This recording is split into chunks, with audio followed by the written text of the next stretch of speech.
Good morning, beautiful people. This is Monday Morning Coffees with Joel, and we're going to talk about one of the most asked questions on Google right now is when are real estate prices going to drop? So grab your coffee and let's talk. So it's no surprise to me that when I looked at what are the top searches that are happening related to real estate on Google and on the internet, it was not really that surprising to see that one of the top questions people are searching for and wanting to know is when are prices going to come down? Great question. I'm also getting this question a lot as a realtor, as I'm, working in the field and I'm showing properties and doing these kinds of things. Even at my open house yesterday, I was asked this exact same question.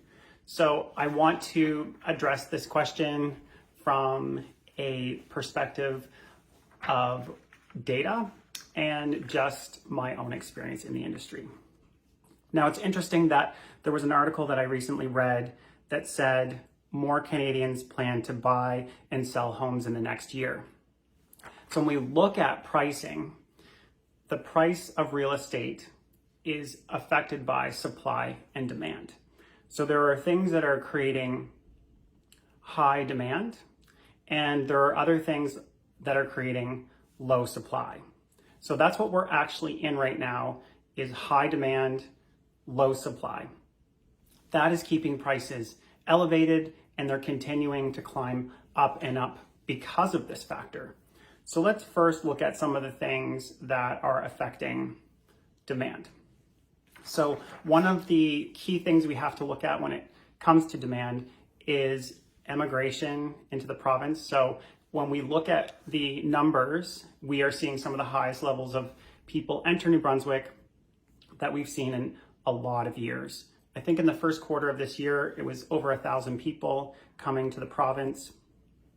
And that is a lot more than what we've been seeing over the last number of years. Of course, during the pandemic, this shifted and we started seeing people come to New Brunswick, come to St. John in numbers we've not seen previously. So that increases demand. There's also low unemployment rates are keeping people employed. Employed people have the means to purchase. We're also seeing things within the generations.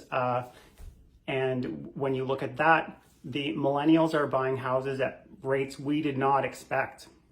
We did not expect them to be buying houses as much as they are. So they're very much in the home buying game.